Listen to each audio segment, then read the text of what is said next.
نیلی شراب کی آبشار۔ تہران پہنچے تو شیخ صاحب نے مشورہ دیا، بچوں، پانیسا بلوچستان اول درجے کی جگہ ہے، وہیں قیام کیا جائے۔ اسٹیشن سے باہر نکلے ایک ٹیکسی ڈرائیور نے پاکستانی برادر کا نعرہ لگایا اور پھر بسم اللہ پڑھ کر ہمارا سامان ٹیکسی کی چھت پر رکھ دیا۔ ٹیکسی اسٹارٹ ہوئی اور ایک جھٹکے سے تہران کی ٹریفک میں گڈمڈ ہو گئی۔ خیابان ناصر خسرو تک کے 2 میلوں میں ڈرائیور نے ٹریفک کے ہر اصول کی خلاف ورزی کی اور سڑک کے تمام دوسرے مکینوں کا شجرہ نصب فرفر سنایا۔ یوں لگتا تھا جیسے وہ گرینڈ پری ریس میں حصہ لینے کی مشق کر رہا ہو۔ میں نے ڈرتے ڈرتے شیخ صاحب سے پوچھا، یہ خپتی تو نہیں؟ انہوں نے مجھے کچوکا دیتے ہوئے جواب دیا، بیٹے یہ تہران ہے، یہاں سب چلتا ہے۔ اس بھلے مانس نے تو ایک آدھ کار کو گزرنے کا رستہ بھی دے دیا ہے۔ پانیسا بلوچستان، جس کا قدیمی نام مسافر خانہ اطمینان نو تھا، بس یوں ہی سی جگہ تھی۔ ہم کپڑے بدل کر باہر جانے کے لیے تیار ہوئے تو شیخ صاحب نے ایک اور نادر مشورے سے نوازا، بچوں، سب سے پہلے بازار حسن کی سیر کو چلا جائے۔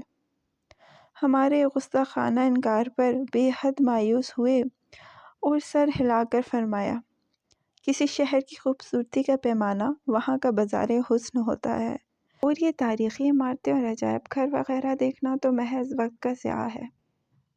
ہم وقت ضائع کرنے کے لیے جب باہر نکلے تو شام ہو چکی تھی۔ ہلکی کوہر میں تہران کی لاتعداد روشنیاں جھلملا رہی تھیں۔ میدان سپاہ کو پار کر کے ہم خیابان فردوسی پر آ نکلے، جس کے آخری سرے پر شاعر فردوسی کا مجسمہ شاہنامہ کی جھیل تھامے ایک ایسے تہران پر نظر ڈال رہا تھا جو اس کے شاہان کے ایران سے کتنا مختلف تھا۔ قدیم و جدید کے درمیان صدیوں کے فاصلے تھے۔ منی اسکرٹ اور شیک ہیئر ڈو والی فراغ ذہن گدگدی لڑکیاں، پیئر گارڈن کے جدید ترین سوٹوں میں ملبوس اتراتے نوجوان، ہر کونے پر آب جو خون دستیاب، سنیما، نائٹ کلب، کیبرے، ایک سیلے نور۔ ہم خیابان خیابان گھومے، سنیما ہندی دیکھا جس کے مکالمے فارسی میں تھے اور گانے اردو میں، ایک ہوٹل سے کھٹی لسی پی اور چلو کباب کھائے، لامبے اور نفیس چاول، تازہ مکھن اور گرم گرم کباب۔ باہر نکلے، سڑک پر ایک صاحب نے کار روک لی۔ کہاں چلیے گا؟ ہم نے تکلف برتنا چاہا۔ وہ مصر ہو گئے، سو ان کا دل رکھنے کے لیے بیٹھ گئے اور ہوٹل کا پتہ بتا دیا۔ تہران کے بازاروں میں ابھی تک رونق تھی، اور فردوسی کا مجسمہ آسکر وائلڈ کے ہپی پرنس کے مجسمے کی مانند اداس اور تنہا کھڑا تھا۔ ہوٹل پہنچ کر ہم نے اپنی فارسی لغت کے تمام الفاظ شکریہ کے روپ میں ڈھال دیے، لیکن کار والے صاحب شاید ہماری بات سمجھ نہ سکے۔ برائے کرم 4 تومان کرایہ ادا کر دیجیے۔ معلوم ہوا تہران میں اکثر لوگ فارغ اوقات میں اپنی کاروں پر مسافر ڈھونڈنے کا کام بھی کرتے ہیں۔ دفتر جاتے ہوئے کسی کو بٹھا لیا تو سارے دن کی چائے کا خرچہ پورا ہو گیا۔ سنیما سے واپسی پر اکثر سواری مل جاتی ہے، چلو ٹکٹ کے پیسے پورے ہو گئے۔ یہ طریقہ زائد آمدنی کا ذریعہ بھی ہے اور لوگوں کو سہولت بھی رہتی ہے۔ چنانچہ ہم نے کرایہ ادا کیا اور ہوٹل میں چلے آئے۔ دوسری صبح میں نے سکھدیپ کو فون کیا۔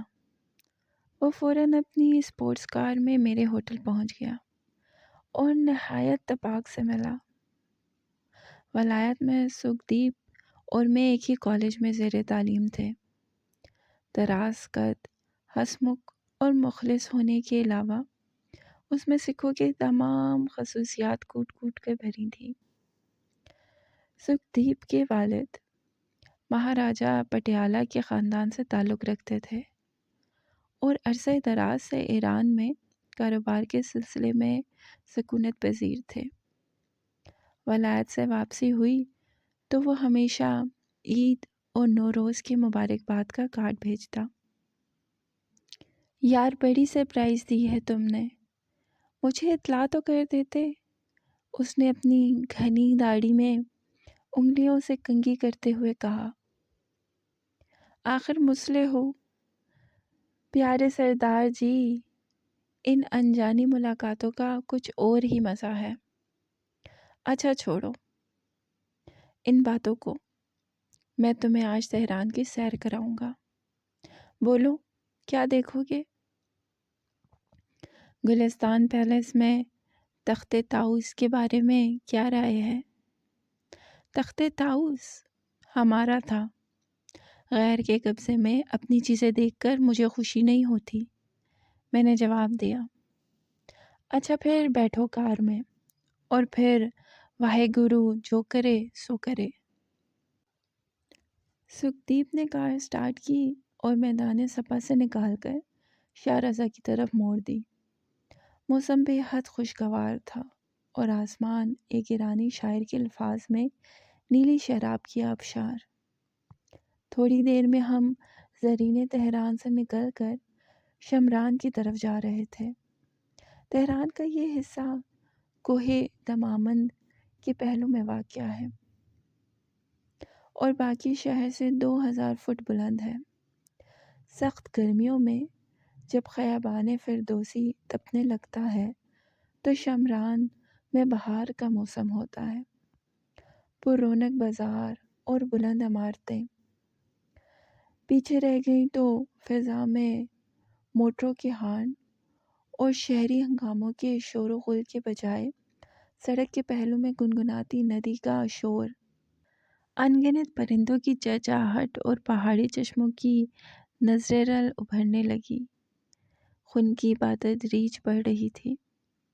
سڑک کے دونوں طرف پھولوں کے تختوں اور گھنے سرسبز چناروں کی قطاریں تھیں۔ ہم اس پرپیچ سڑک پر کوئی موڑ موڑتے تو یوں محسوس ہوتا جیسے گھنے چنار ہمارا راستہ روک لیں گے۔ ان کی شاخیں ہمارے عین اوپر آپس میں یوں گتھی ہوئی تھیں کہ سبزے اور خنکی کی ایک سرنگ سی بن گئی تھی۔ خنک ہوا کا تھپیڑا آتا اور چنار کے سرخی مائل چوڑے پتے ہماری کار پر بارش کے قطروں کی طرح برسنے لگتے۔ سکھدیپ نے دربند کے بلو آرڈنیو میں کار پارک کی اور ہم ایک پتھریلی چٹان میں سے تراشی ہوئی سیڑھیاں طے کر کے ایک پرفضا اوپن ایئر ریسٹورنٹ میں آ گئے۔ جو میز ہم نے منتخب کی اس کے ساتھ ہی ایک پہاڑی چشمہ ابل رہا تھا۔ تمام میزوں کے وسط میں آرائش کے لیے گلدانوں کے بجائے رنگ برنگے ننھے منھے پرندوں کے پنجرے رکھے تھے۔ ماحول سراسر رومانوی تھا۔ میں نے سکھدیپ کی گھنی داڑھی اور بسنتی پگڑی کی طرف دیکھا۔ وہاں دوستی اور خلوص کے جذبات تو تھے مگر رومان۔ کیا پیو گے؟ سکھدیپ نے لہرا کر پوچھا۔ اس پر بھی ماحول کا اثر ہو چکا تھا۔ تحصیل پھلیاں کی کھٹی لسی جو تہران میں بھی ملتی ہے۔ اوئے، اس نے برا سا منہ بنایا، ابھی تک مسلح ہو؟ تم بھی تو سکھ کے سکھ ہی رہے، میں نے ہنس کر کہا۔ یگا پہ جو یک و جگر مرغ، اس نے ویٹر سے مخاطب ہو کر کہا۔ سکھدیپ کا فارسی لہجہ بالکل اہل ایران کی مانند تھا۔ 4 آبے جو چڑھانے کے بعد سکھدیپ موڈ میں آ گیا۔ یار تمہیں یاد ہے ہماری پہلی ملاقات کیسے ہوئی تھی؟ اس نے آبے جو کا گھونٹ بھر کر کہا۔ کالج کا سالانہ رقص تھا اور تم ہمیشہ کی طرح ایک کونے میں اکیلے بیٹھے سگار پی رہے تھے، اور تم جانو واہے گرو کا خالصہ تمباکو نہیں پیتا، صرف لسی پیتا ہے، دہی کی نہیں، صرف جو کی۔ ہال کھچا کھچ بھرا ہوا تھا۔ میں نے تمہاری میز پر بیٹھنے کی اجازت چاہی تو تم نے سگار کا دھواں میرے منہ پر بکھیر دیا اور بوڑھے انگریزوں کی طرح منہ بگاڑ کر کہا، please your self old boy. ساری شام انگریزی بول بول کر میرے تو جبڑے بھی دکھنے شروع ہو گئے تھے۔ کچھ اثر لسی کا بھی تھا۔ میں نے چڑھ کر کہا، بادشاہو جے پنجابی ہوتے پنجابی اچ گل کرو، گوریاں دی بولی انگریزی دی لت کیوں توڑ دیو اولڈ بوائے؟ ہاں مجھے اچھی طرح یاد ہے، میں نے مسکرا کر کہا، اور پھر تم نے مجھ سے شرط لگائی کہ اگر ویلیری جو کالج کی سب سے حسین اور مغرور لڑکی تھی ہماری میز پر آ جائے تو تم مجھے دیسی گھی میں تلے ہوئے قیمے کے پراٹھے کھلاؤ گے۔ آہو، سکھدیپ نے خوش ہو کر کہا، اور سسری تمہارے ایک دفعہ کہنے پر اپنے مداحوں کو چھوڑ کر ہماری میز پر اٹھائی اور میں نے تمہیں اسی رات پراٹھے کھلائے۔ بھلا میں یہ سب کچھ کیسے بھول سکتا تھا؟ ان پراٹھوں کی وجہ سے میری لینڈ لیڈی نے مجھے نوٹس دے دیا۔ نصف شب جب رقص ختم ہوا تو میں گھر واپس آ کر اپنے کمرے میں سو گیا۔ رات کے پچھلے پہر کسی نے دروازہ کھٹکھٹایا۔ میں نے بستر سے اٹھ کر دروازہ کھولا۔ لینڈ لیڈی غصے میں لال بھبوکا نائٹ گاؤن پہنے کھڑی تھی۔ تمہارا کوئی مہمان نیچے لگاتار گھنٹی بجا رہا ہے۔ رات کے اس پہر مہمانوں کو بلانا مہذب طریقہ نہیں ہے۔ میرا کمرہ صبح تک خالی ہو جانا چاہیے۔ میں نیچے گیا تو دروازے کے باہر سکھدیپ ہاتھ میں پراٹھے لیے دانت نکال رہا تھا۔ خالصے نے گھر جاتے ہی تمہارے لیے یہ دیسی گھی میں تلے ہوئے قیمے کے پراٹھے تیار کیے اور ابھی لے آیا۔ بھلا شرط پوری کرنے میں خالصہ دیری کیسے کر سکتا ہے؟ اس حادثے کے بعد میں اور سکھدیپ گہرے دوست بن گئے۔ وہ پٹیالہ طرز کی پگڑی باندھتا اور اس کے وسط میں روزانہ ایک مختلف رنگ اور حجم کا پتھر اٹکا لیتا۔ لڑکیاں پوچھتی تو کہتا، میرا باپ ہاتھیوں کا سب سے بڑا شکاری ہے اور اس کی اپنی ریاست ہے۔